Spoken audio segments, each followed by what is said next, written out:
Сайн байцгаана уу сонсогчдоо, та бүхэнд part 8 хүрэхэд бэлэн болсон байна. За энэ удаагийн дугаараар ер нь баг Sean Diddy Combs-ийн булхайг маш зоригтойгоор дэлгэж харуулсан баг бөмбөг тесэрхүүц хэмжээний гэрчийн мэдүүлэгтэй олонний анхаарлыг маш их татсан өдөр болсон байгаа. Тэрний талаар бол та бүхэнд ярихад бэлэн болсон байна. Та нарт ч гэсэн энэ удаагийн гэрчийн мэдүүлэг маш сонирхолтой санагдана гэдэгт бол итгэлтэй байна. За Sean Diddy Combs-ийн 10 дахь өдрийн шүүх хуралд түүний хамгийн ойрын хүрээлэлд олон жил ажилласан түүний туслах байсан Capricorn Clark гэдэг нэртэй эмэгтэй ирсэн байгаа.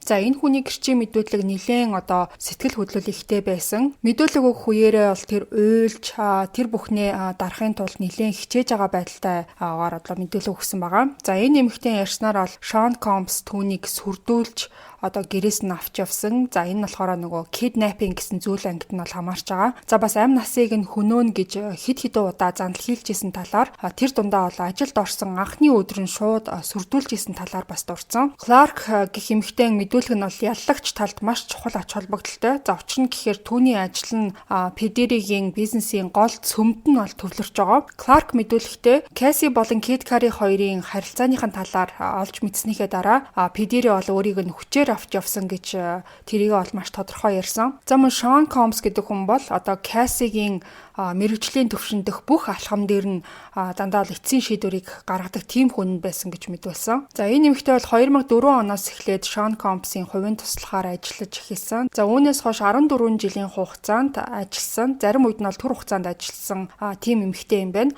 2011 оны 12 дугаар сард болсон нэг явдал түүний мэдүүлгийн хамгийн цочирдмор хэсэг байсан. За тэр үед бол Sean Combs Cassie, Kid Cudi хоёрын харилцааг олж мэдсэн тэр үе байсан. Clark хэлэхдээ за өглөөний 6 цагийн орчимд P. Diddy болохоор буу барьцсан. Тэгээд Clark-ийн хаалгыг нэрээд балбаж эхэлсэн гэж. За тэгээ хаалгаа тайлсан чинь ингээд Cassie, Kid Cudi хоёрын харилцааны талаар надад яагаад юу ч мэдээлэлгүй юм бэ? Надад яагаад юу ч яриаггүй юм бэ гэж ууралсан байдалтай байсан. Тэр зүгээр л намайг хувцас өмс. Бид түүнийг явж алах болно гэж хэлсэн. За тэгээд Clark эсэргүүцсэн чинь чиний юу хүсэж байгаа чинь надад ямар ч хамаагүй зүгээр л явж хувцас өмс гэж хэлсэн маа. За тэгээд дараа нь болохоор Clark Sean Combs-ийн Cadillac Escalade машинд нь суугаад тэгээ явсан юм байна. За тэд нар бол хамтдаа Kid Cudi-гийн гэрлөө явсан. Тэгээ явж очсныхаа дараа P. Diddy болон түүний хамгаалагч хоёр бол гэрлөө нь явж орсон маа. За тэгээ орцсон бах үеэр нь болохоор Clark Cassie руу залгаад юу болж байгаа талаар нэлээд сандарсан байдалтай бол хэлсэн. За тэгээ удаагүй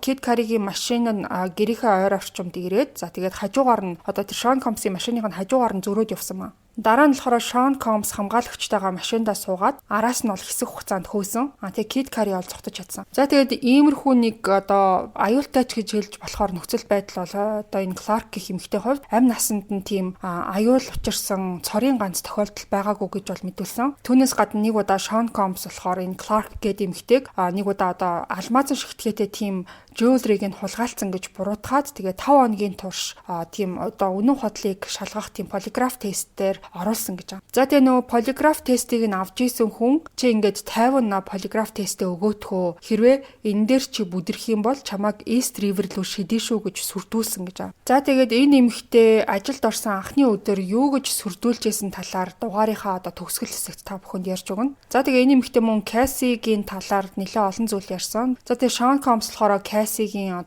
өсний засалт, нүүр будалт, уран бүтээл ямар видео клип хийх үү, тэр видео клип нь ямар өнгө төрхтэй байх уу гэх мэтчлэн бүх зүйл дээр нь сүүлчийн эцсийн шийдвэрийг гаргадаг хүн байсан гэж ярьсан. За ингээд энэ эмэгтэй бол маш их сэтгэл хөдлөлтөөр баг бүхэл өдрийн турш мэдүүлэг өгсөн байгаа. За тэр бол 2012 онд Sean Diddy Combs түүнийг ажлаас халагдах үед нь хэлсэн хар бараан үгсийн талаар ч гэсэн ярьсан. За түүний хэлснээр бол Sean Combs энэ эмэгтэйг ажлаас нь халсны дараа өөр ямар нэг entertainment салбарт ажиллахгүй болтол нь хар чагсаалтанд оруулсан талаар ярьсан. Тэр надад дахиж хизээч ийм салбарт ажиллах боломж олохгүй гэж хэлсэн. Миний яг үнэндээ ойрын хүрээллийн гэж бодож исэн хүмүүс тийм хүмүүс биш байсан гэдгийг би харуулна. Тэ чи ийм байдлаар эцэстээ бараг амиа хорлоход хүрэн ухааны юм ярьсан гэдгийг бол Clark хэлсэн. Тухайн үедээ бол энэ эмэгтэй мэдээж маш их хайж байсан. Ягаад гэх юм бол Sean Diddy Combs бол түүний карьерийг бүхэлд нь ингэж хянаж атгаж исэн гэдгийг өөрөө бол харуулсан ба.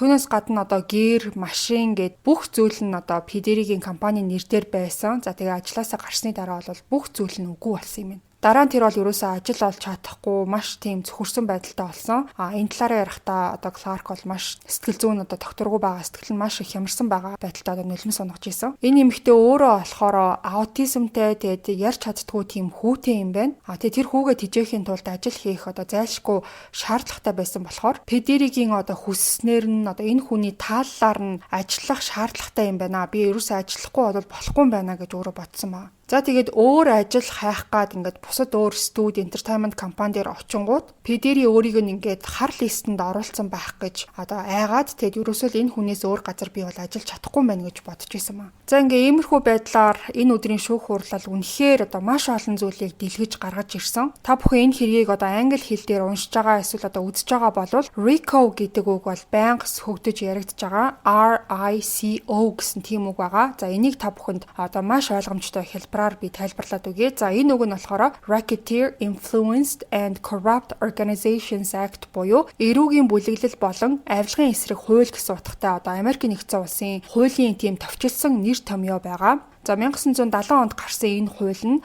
мафийн эсрэг хэрэглэх зорилгоор одоо анх батлагдчихсэн юм байна. За гэхдээ одоо бол олон төрлийн гэмт хэрэг тухайлах юм бол одоо бизнесийн заллин, авилга, мөнгө угаах зэрэг одоо гэмт хэрэгт хэрэглэгддэг юм байна. За тодорхой бүлэглэл үүсгээд тэгээ зохион байгуулалттайгаар гэмт хэрэг үйлдэх асуудал яах аргагүй бол Шон Комсын хэрэг багтана гэж үзэж байгаа. За тэгээд энэ бүхнийг наривчилж авч үзэхийн тулд юуны өмнө бол predicate crimes буюу одоо суур тэр одоо гол гэмт хэрэгүүдийг нь нотлох шаардлагатай гэж үздэг. За тийм учраас өнөөдөр энэ дурддагдж байгаа Capricorn Clark гэж эмэгтэй гарч ирч мэдүүлэг өгснөөр тодорхой хэмжээнд одоо ахиц гарсан гэж бол үзэж байгаа. За гэхдээ Sean Diddy Combs-ийн өмгөөлөгч Mark Agnifilo тодорхой хэмжээнд бол энэ чиглэлийг сааруулах гэж оролцсон. За учир нь гэх юм бол RICO-г нотлоход заавал одоо Predicate Act буюу суур үйлдэлүүд нь бол хэрэгтэй болдог. Тэрийг нь одоо ил гаргаж ирэх шаардлагатай байдаг. За энэ тохиолдолд нь болохоор хүн хулгайлах одоо хүчээр авч явах гэсэн зүйл нь суур гэмт хэрэг гэж бол авч үзэж байгаа юм байна. Predicate Act гэдэг нь одоо юу гэсэн үг вэ гэхээр тухайн гэмт хэргийг бүтээхэд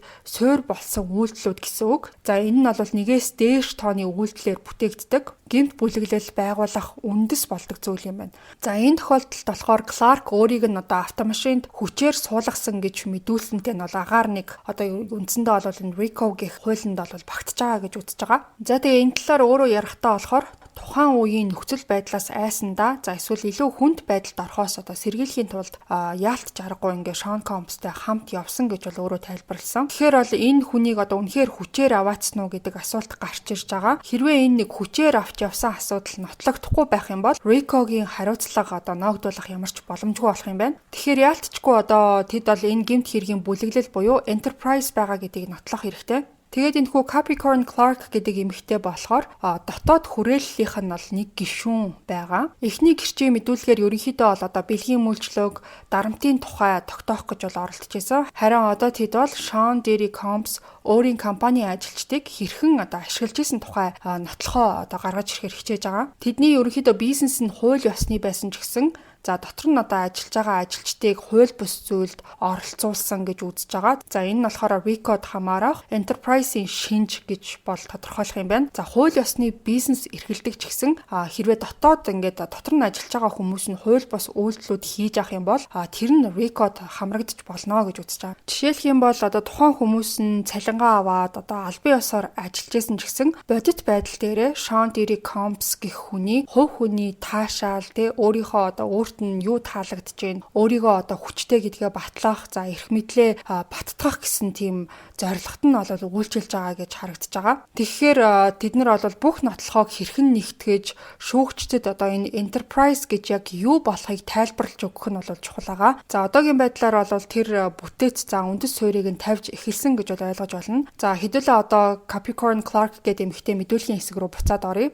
За энэ эмэгтэй бол 2004-өөс 2018 оны хооронд Sean Combs-ийн хувийн туслагаар ажиллаж байсан. За тэгэхээр Cassie тэр хоёрын харилцааг одоо баг хамгийн сайн мэддэг байсан хүмүүсийн нэг гэж баг хэлж болно. За Clark-ийн мэдүүлгээр 2011 оны 12 дугаар сард за өглөөний 5-6 цагийн үед Sean Combs түүний гэрт очоод хаалгыг нь балбаж эхэлсэн. За хаалгаа нээсэн чинь Sean Combs бол маш ууртай байсан. За тэгээ гэрт нь орсон даруйдаа Kid Cudi-гийн тухай асууж бол эхэлсэн юм байна. За тэгээд get dressed, we're going to kill this and гэдэг нөө N болохоор нэг хараалын үг байгаа. За энэ нь болохоор хувцас өмс бид яг одоо тэр навшиг явж алах болно гэж Sean Combs хэлсэн талаар бол Clark мэдүүлсэн. За тийм мэдээж айж сандарсан байдалтай одоо Clark бол эсэргүүцсэн. За тэгсэн чинь Sean Combs I don't give a F what you want to do.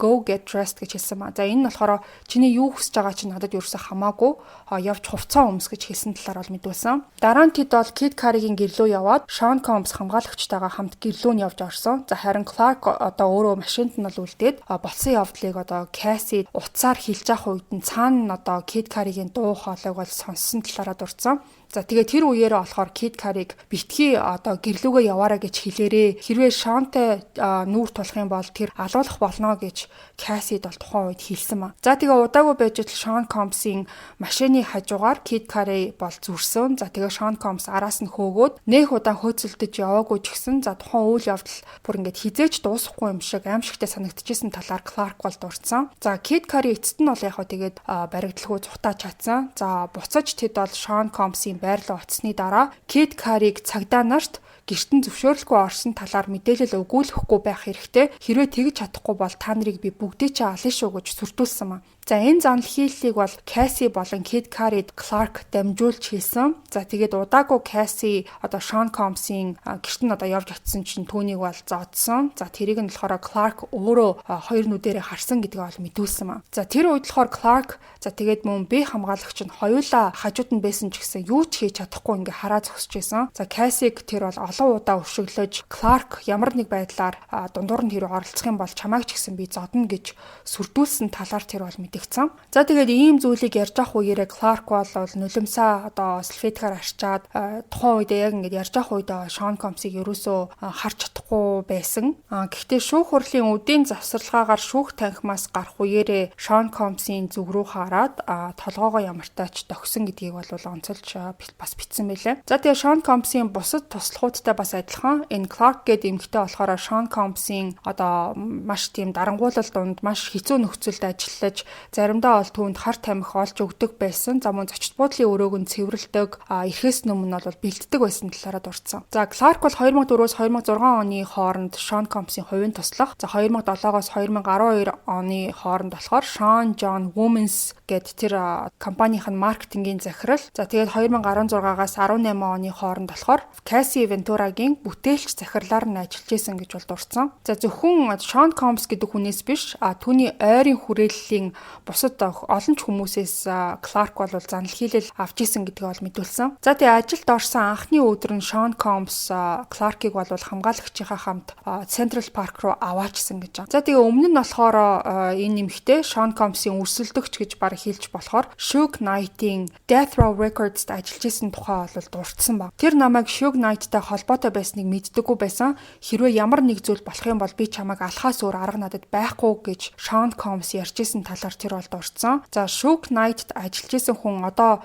над дээр ирээд ажиллаж байгаа болохоор ямар нэг зүйл буруугаар иргэх юм бол чи өөрийгөө өгсөн гэж бодорой гэсэн утгаар одоо ажилд орсон эхний өдөр дарамтлж исэн явдал нь бол энэ байсан. За өөр нэг тохиолдол нь болохоор Sean Combs өөрийнх нь нэг тийм diamond үнэт идэл нь алга болсон учраас Clark-ыг одоо хулгайлсан байж магадгүй гэж буруутгасан учраас түүнийг бол хамгаалагчид нь хідэн цагийн турш байцааж за тэгээ өөрийнх нь байрыг нь нэгжиж сүүлдээ болохоор нөгөө lie detector test, polygraph test өгүүлэхээр болсон юм байна. За тэгээ тэр тест нь болохоор бүр 5 өдрийн турш үргэлжилсэн гэж байна. За тэгээд нэг ямар ч одоо хөнгүү эзгүй тийм офисын байранд аваачж агаад за тэгээд тухайн тестийг авч исэн хүн нь хэрвээ чи энэ тестэнд унчих юм бол чамайг зүгээр л East River руу шиднэ гэж сүрдүүлсэн ба. 2006 онд Clark Sean Combs-ийн нэг тогоочд нь би энд ерөөсөө ингэж ажилламааргүй байна. Би энд баймааргүй байна гэсэн тийм утгатай зүйл хэлсэн чинь за энэ үгийг Sean Combs тухайн хүн нь бол дамжуулаа хэлсэн байсан. За тэгээ Sean Combs мэдснийхээ дараа Clark руу дайраад тэгээ түлхээд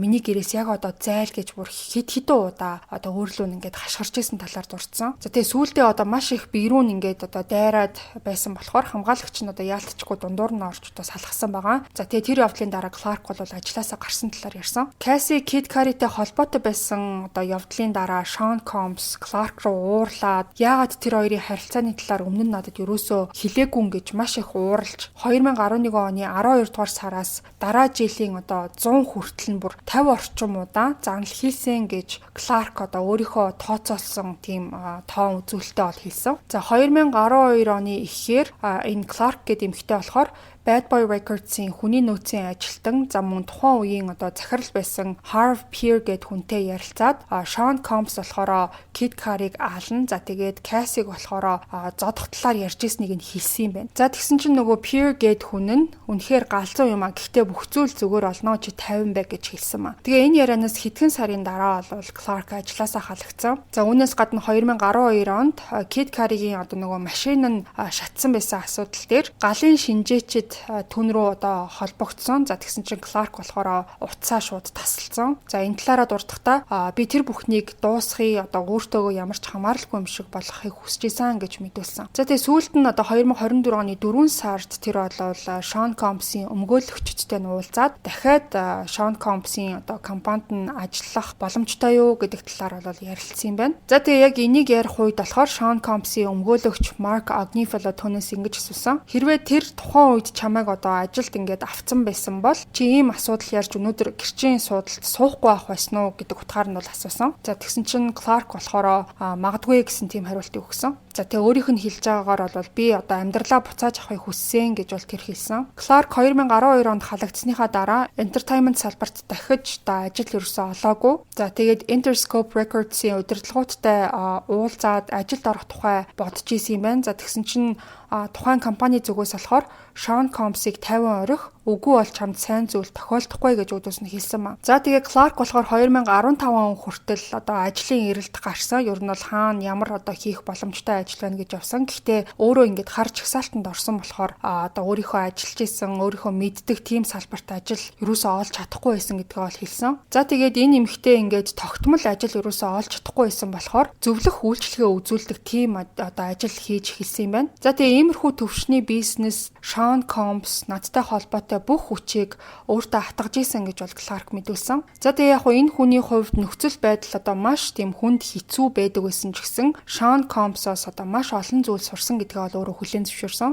За эцсийн байцаалтын үеэр бол Clark 2014-2015 онд Sean Combs руу явуулсан тийм уучлал гуйж байгаа одоо мэйлнүүдээ уншиж авах үеэрээ бол нулимс туслуулж исэн. За энэ имэйлүүд нь бол надад тайвшрал өгч исэн. Ингээд одоо боли урсгалаар нь бүх зүйлийг ингээд орхицохоо гэж гуйсан тийм хэв маягтай мэйлүүд бол бичсэн байсан. За ингээд та бүхэнд Capricorn Clark гэх Sean Combs-ийн хувийн туслах байсан эмэгтэйн гэрчийн мэдүүлгийг хүргэлээ. Яг үнэндээ бол Sean Combs одоо их баригчдын гарт орсон болохоор энэ эмэгтэй шүүх хурал дээр ирж худлаа ярих ямар ч шаардлагагүй байх гэж утсан. За дараагийн гэрч эрхийн оролцоо нь одоогоор бол тодорхойгүй байна. За энэ удаагийн дугаартай хамт байсан нийт сонсогчдоо баярлалаа. Бүгдээрээ дараагийн дугаарыг цаг алдалгүй сонсохыг хүсэх юм бол subscribe товчоо дараад хонхоо идэвхжүүлээрэй. За марцнаас нэрэ маргааш одоо сонсогчдоос ирсэн захидлын дугаар та бүхэн хүрэх болно. За тэгээ нөгөөдөр болохоор 112 дахь подкаст маань цацагдах болно. Тэгэхээр маргааш хэдүүлээ эргээд олзъя.